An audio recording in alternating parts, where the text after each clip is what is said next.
IT job కోసం చూస్తున్నారా? ఐటీలో కెరియర్ బిల్డ్ చూసుకోవాలనుకుంటున్నారా? అయితే సమాధానం కోడింగ్ ట్యూటర్.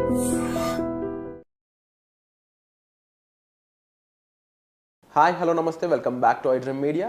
ఈరోజు మనతో ఉన్నారు జీటీఏ ఫౌండర్ అయిన విశ్వేశ్వర రెడ్డి గారు. ముఖ్యంగా లేటెస్ట్ అమెరికన్ అప్డేట్స్ గురించి సార్తో మాట్లాడదాం. Hi sir. నమస్కారం. How are you sir? Very good. And you? I'm fine sir. Sir, Trump తీసుకొచ్చిన ఒక కీలక నిర్ణయంలో ఎవరైతే అక్కడ స్టూడెంట్స్ F1 వీసా మీద వెళ్ళి ఉంటారో వాళ్ళు ఆన్ క్యాంపస్ కాకుండా బయటకు వచ్చి జాబ్స్ చేయడం ఇంక నుంచి కుదరదు అని ఒక రూల్ పాస్ చేయడం జరిగింది. బట్ అక్కడున్న ఎక్స్పెన్సెస్ చూసుకున్నా, అక్కడ వాళ్ళకి కావాల్సిన అవసరాలు చూసుకున్నా అయ్యే ఖర్చులు ఇండియన్ రూపీస్లో చాలా ఎక్కువ. మరి ఇప్పుడు వాళ్ళ పరిస్థితి ఏంటి? వాళ్ళకి అక్కడ ఎంబసీ ఏమైనా సహాయం చేసే ఛాన్సెస్ ఉన్నాయంటారా? Okay, very good. Good question. యాక్చువల్గా ట్రంప్ వచ్చేసి ఎప్పుడు కూడా ఇది అనాథరైజ్డ్ వర్క్ చేయొద్దు అనేది ఇప్పుడు కొత్త పాలసీ కాదు. It has been there for many years. F1 program అనేది ఎలా ఉంటుందంటే, ఇక్కడ మనం వెళ్ళే కంటే ముందే ఒక I-20 ఫామ్ అని ఉంటుంది. I-20 ఫామ్లో క్లియర్గా మనకు చెప్తారు ఫీజు, ఎడ్యుకేషనల్ ఫీజు ఎంత అని, తర్వాత బోర్డింగ్ లాడ్జింగ్ ఫీజెస్ ఎంత అని అందులో ఉంటుంది. అది మనకు తెలుసు. అంటే ఒక $20,000 ఎడ్యుకేషన్ ఫీజు ఉంటే ఇంకొక $10,000 ఎక్స్పెన్సెస్ అవుతాయి. సో $30,000 I-20 తీసుకెళ్ళి మనం బ్యాంకుకి వెళ్తాం. ఆర్ లేకపోతే మన ఓన్ ఫండ్స్ ఉన్నా కూడా, so what ever the outlook money, మనం యూజువల్గా మన అబ్బాయిని పంపించినప్పుడు 30 లక్షలు 40 లక్షలు అంటే ఇంకొక 10 లక్షలు యాడ్ చేసుకుంటాం. ఎందుకంటే చేతి ఖర్చులు పోవడానికి రావడానికి. అవుట్లుక్ చేస్తే మనం బ్యాంకుకి వెళ్తాం.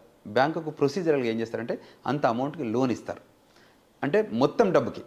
So the programme F1 programme ఏంటంటే అమెరికాకి వెళ్ళి చదువుకొని మళ్ళీ వెనకకి వస్తామన్న ఒక ప్రామిసెస్ మీదనే వాడు F1 వీసా US కాన్సులేట్లో ఇస్తారు.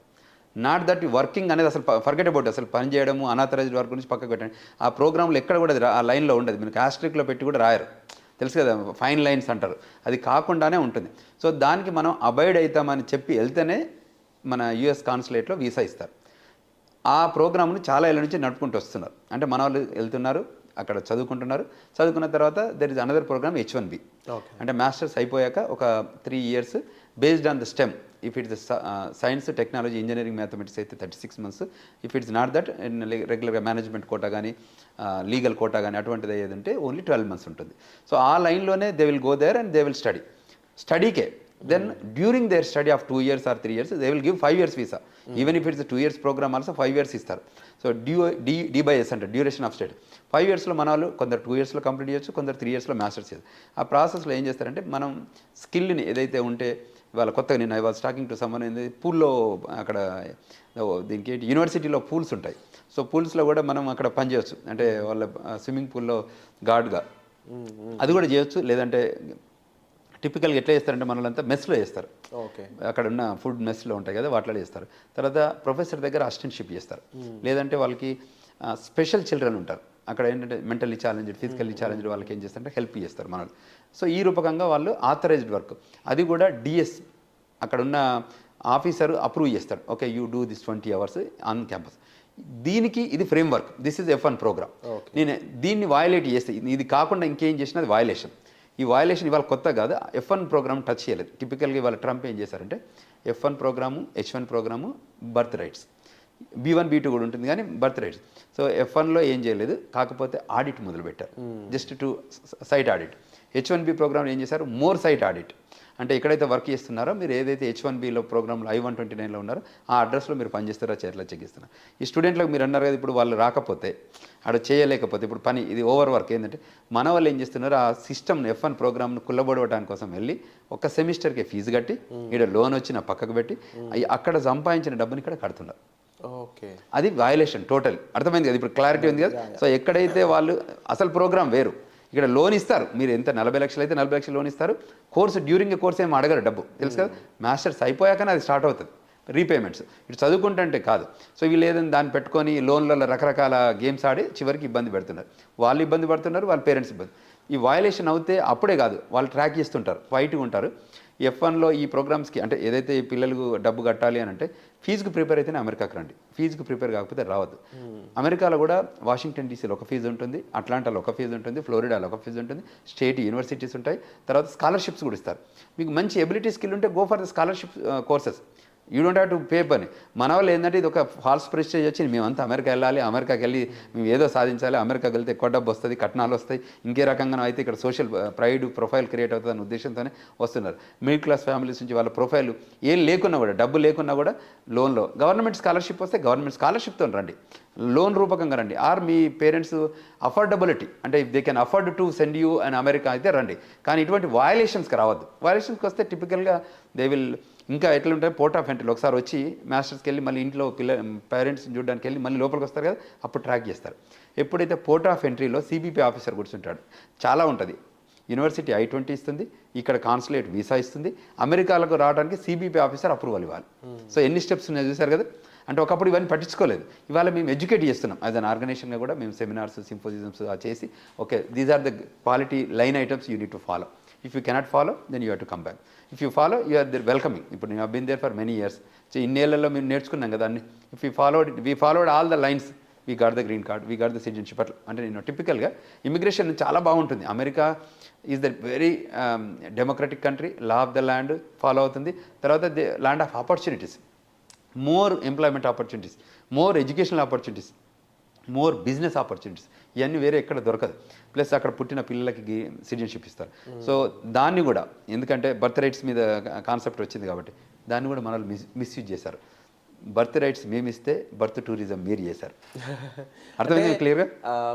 కేవలం పిల్లల కోసం అక్కడ ముందుగా ఒక 3-4 months ముందుగా వెళ్ళిపోయి అక్కడ కంటున్నారనే విషయం వాళ్ళకి తెలిసినా కూడా దాన్ని అప్పుడే రద్దు చేయకపోవడం గల కారణం ఏంటంటే ట్రాకబిలిటీ. ఇప్పుడు ఎలా ఉంటుందంటే మనకు ఇక్కడ కొత్త ఆఫీసర్ వస్తారు కదా, ఒక కొత్త ఎస్పీ వస్తే ఏం చేస్తాడు, ఇమ్మీడియట్గా ఇంప్లిమెంట్ ఏం చేస్తాడు, చాలా గ్రౌండ్ లేదు. ఒక్కొక్క పాలసీ ఏమంటే ఫస్ట్ బిలీవ్ చేశారు. అంటే టిపికల్గా ఏంటంటే మీరు వచ్చి ప్రాపర్గానే ఉంటున్నారు అనుకున్నారు, కానీ ఎప్పటి వరకు వచ్చారంటే 98% ఫ్రాడ్ దాకా వెళ్ళింది.